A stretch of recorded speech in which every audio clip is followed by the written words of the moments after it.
அன்பான நேயர்களே, இந்த மேலே பார்க்குறீங்க பார்த்தீங்களா? இது எப்படின்னு கேட்டிங்கன்னா, நம்ம அறியாமல் ஏதாவது ஒரு வகையில் நம்ம ஃபோனை சின்ன பிள்ளைகளோ யாரோ தெரியாமல் மாற்றி விட்டால், இந்த ஆப்பு மற்ற ஆப்புகளை கெடுத்துவிடும். அதற்கு என்ன செய்ய வேண்டும் என்பதை நான் விளக்கமாக சொல்லுகிறேன். முதலில் நாம் எந்த வகையில் அந்த ஆப் இருக்கிறது என்பதை கண்டுபிடிக்க வேண்டும். கண்டுபிடித்தது பிறகு வாட்ஸ்அப்புக்கு செல்ல வேண்டும். வாட்ஸ்அப் சென்ற பிறகு என்னவென்று கவனித்து பாருங்கள். இந்த ஆப் விட்டால் மிக மிக தொல்லை பாருங்கள், தெரியுது, கை வச்சு காட்டுறேன் பாருங்கள். மிக மிக தொல்லைப்படுத்தி விடும். வேறு எந்த வாட்ஸ்அப்பும் வரவிடாது. விளம்பரம் வந்துக்கிட்டே இருக்கும். அதை நம்ம கவனிக்காமல் விடக்கூடாது.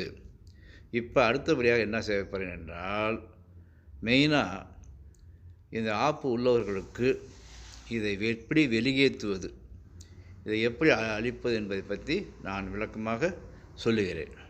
முதல் என்ன செய்ய வேண்டும், அந்த ஆப்பு வந்தவங்களுக்கு ஒரு கால்குலேட்டர் ஒன்று வரும்.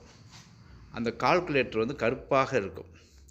அந்த கால்குலேட்டர் அழுத்தினால் அதில் உள்ள சில நுட்பமான வேலைகள் செய்து வைத்திருக்கிறார்கள் அந்த கம்பெனிக்காரர்கள். அவர்களுக்கு நாம் அதை நீக்குவதற்குண்டான பயிற்சியை தருகிறேன். கவனித்து பார்த்து கொண்டே இருங்கள். இப்போ நான் அழுத்தி விட்டேன்னு பார்த்தீங்களா? அது எப்படின்னு கேட்டிங்கன்னா, ஏதாவது ஒரு வகையில் வேறொரு ஆப்பை தெரியாமல் அமுத்தி விட்டோம். ஆனாலும் இது சரியாக வேலை செய்யாது. இந்த கருப்பாக இருக்குது பாருங்கள், அந்த பக்கம் கால்குலேட்டர், அதில் எல்லா விஷயமும் அடங்கியிருக்கு. இப்போ ஜியோவை நான் அமுத்தி காட்டுகிறேன். அதில் பாருங்கள் என்னென்ன வருகிறதுன்னு முதல்ல கவனித்து கொள்ளுங்கள். கவனித்து கொண்டது பிறகு நாம் மெதுவாக யோசனையுடன் இருக்க வேண்டும். அடுத்த ஆப்பை அழுத்தி பாருங்கள். அழுத்தி பார்க்கும்போது உங்களுக்கு எந்த வகையான இதுவும் சரியாது. ஏன்னா நாம் தெரியாமல் ஏதாவது ஒன்று அமுத்திக்கிட்டே இருப்போம். இப்போ கடைசியாக அந்த கருப்பாக கால்குலேட்டரை அமுத்துகிறேன். அவனை அமுத்தும்போது எல்லா சைத்தானும் அதுக்குள்ளே தான் இருக்கிறது. அந்த சைத்தானை விளக்குவதற்கு தெரியுது மேலே 4 படம் போட்டு தெரியுதா? அந்த ஆப் விலகினால்தான் செல்ஃபோனில் உள்ள அத்தனை ஆப்புகளும் ஒழுங்காக இருக்கும். இல்லை என்றால் அது லோட் ஆகிக்கிட்டே இருக்கும். நம்ம பார்க்கக்கூடிய ஆப்பு ஓடியே போயிடும். இது மிகவும் கவனித்து பாருங்கள். இப்போ பாருங்கள், அந்த கருப்பு ஆப்பை அமுத்தின பிறகு என்ன வருகிறது, அதனுடைய ஸ்ட்ரக்சர் அதில் என்னென்ன இருக்குதோ அது பிறகு வருகிறது.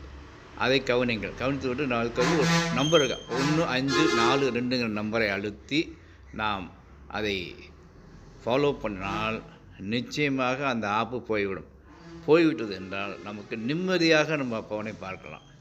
இதுதான் முக்கியம். இதை கவனித்து பாருங்கள். இப்போ பாருங்கள், எல்லாம் ஓடி போச்சு. நீங்கள் திருப்பி அந்த ஆப்பு நம்ம ஆன் பண்ண பிறகு ஏதாவது ஓரத்தில் இருக்கும்போது அந்த ஆப்பை நாம் டிலீட் பண்ணுறதுக்கான வாய்ப்பை பண்ணிக்கணும். பாருங்கள், மேலே தொடர்றேன் பாருங்கள், அது மெயினானது. அதை படித்து பாருங்கள். அது உள்ளதுபடி செய்யுங்க. பாருங்கள், இங்கே பார்த்தீங்கன்னா இது அமுத்தணும் என்னாச்சுன்னா டிஃபால்ட் ஹோம் ஆப் அப்படின்னு வரும். அந்த டிஃபால்ட் ஹோம் ஆப்புங்கிறத நாம் கட் பண்ணி பார்த்துக்கிட்டே இருந்து அதுக்கு பிறகு என்ன செய்யணும் பாருங்கள். அடுத்தது 2வது அமுத்திவிட்டேன். இப்போ ஓடியே போச்சு. இதுதான் முக்கியமான கவனம். இதை மெதுவாக நீங்கள் பார்த்து செய்யுங்கள். நிச்சயமாக இந்த ஆபத்தையும் தப்பித்துக் கொள்ளலாம்.